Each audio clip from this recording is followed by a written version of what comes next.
Hello guys, welcome to our YouTube channel.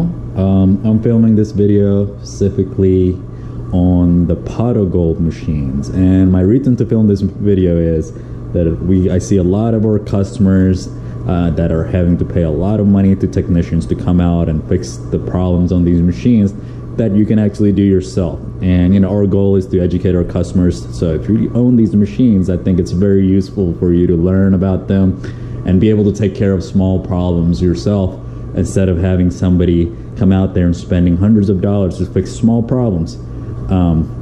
But you know, if you own these machines, today I'm going to specifically talk about the pot of gold machine right over here. It's actually in a Bally's Cinevision cabinet. That's our signature product.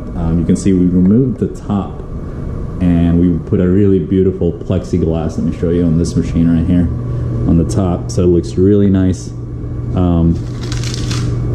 But it takes off a lot of weight from the machine. Now, one of the coolest things I love about this machine is, you know, instead of a 22-inch screen, you're getting a 27-inch screen. So if you ever want to measure a screen and how big a TV screen is, or any kind of screen, so you basically measure it from corner to corner. This one is 27 inches. One of the other things I really like about this cabinet over the wood slimline cabinets that, you know, most people usually have is that, like right over here, as you can see, this is only 28 inches wide. In comparison to the slimline wooden cabinets, those are actually 31 to somewhere between 31 to 32 inches wide. So this is actually smaller with a bigger screen, and it's very comfortable. You know, if you're sitting at this machine and playing a game on it, you know, it feels like you're actually sitting in a casino. And you know, and it costs actually just as much as the slimline, and sometimes even less. So anyway, I don't want to make this video too long. I want to run, you know, don't want to bore you guys, but I'm gonna kind of run through basics of a pot of gold machine, and I'm gonna kind of talk about some of the common issues that you can fix yourself.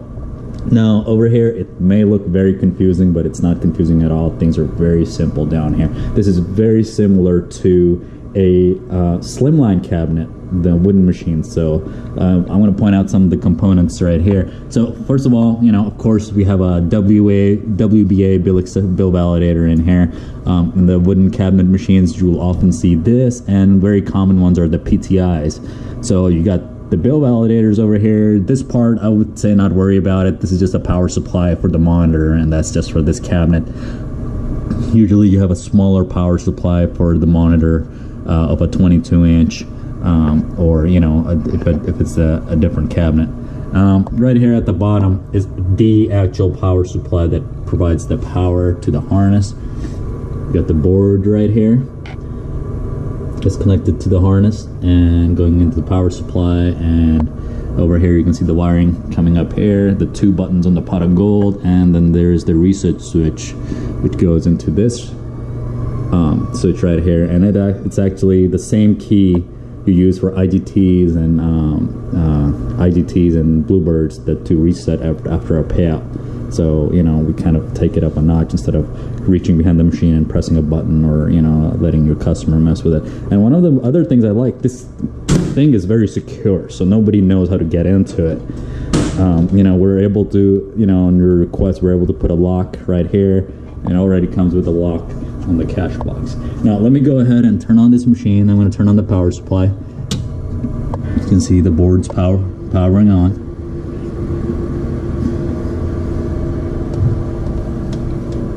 There we go. Sorry guys, it's really bright in this room, so the screen looks a little dim right here. So let's go to the main menu of pot of gold. So this is the diagnostic menu, and here we go. We got all the pot of gold games right here. We got our two buttons. You know, this is where you insert the money. Now, let me open this back up.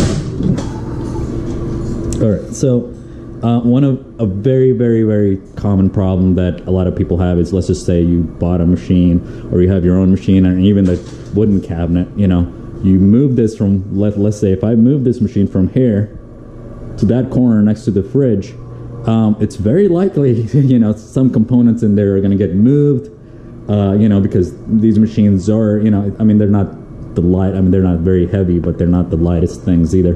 Components do get moved, and that most of the time, about 95% of the time, those are the ones, that's the thing that causes most of the issues on these machines. So let's just say you move the machine, and let's just say the machine is not turning on, or the monitor is not coming on. So one of the first things you want to see is make sure the machine is plugged in, the board power is on, you can hear all the fans, the power supply is on. And if the screen is not coming on, this is very similar to monitors, a 22-inch monitor as well. So usually you have your touchscreen cable, you have your video cable, which is a VGA cable, and then you have your power cord. So all the power is coming on, you see the board is on, but the monitor is not working. One of the first things you want to check for is the light, the power on it. If there's no power in the monitor, it's very likely, you know, the power plug is loose down here, or it's loose down, you know, where the power adapter is. You know, something is loose because monitor is not getting any power. So let's just say if you're getting the light and getting the power, but you're not getting any video, one of the most common problems is this wire on any monitor, on any cabinet, it can come loose. You know, it happens. So basically, if it comes loose, this is a video cord. All you gotta do is just push it back in. You go down to your graphics card and make sure it's pushed in all the way. So it's very likely the video is gonna come right back on. And then one of the last issues that you get with the screen is that touchscreen. The touchscreen is not working. So that's another thing. You wanna make sure this is properly plugged in. This is a serial port.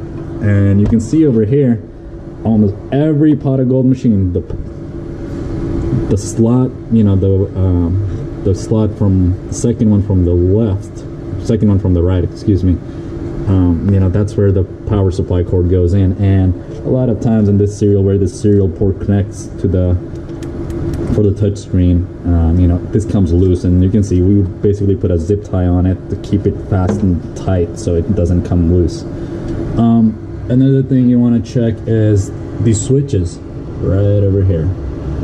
Make sure they're flipped up on number 2, number 4, and number 8. The rest of them, leave them down. Basically, they control the settings on the board and a bill validator, and it's basically, it tells the board there's no hopper or, you know, coin operator installed on the machine. So basically, since we're using just the bill acceptor.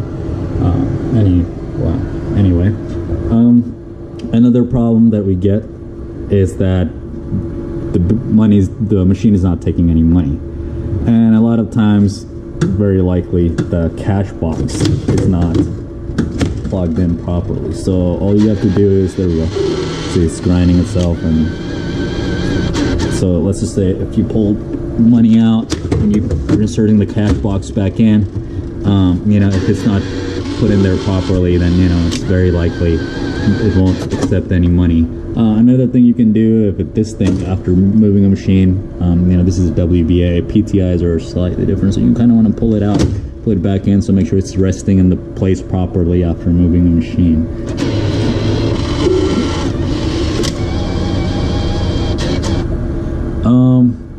Well, guys, I mean, those are some of the common problems I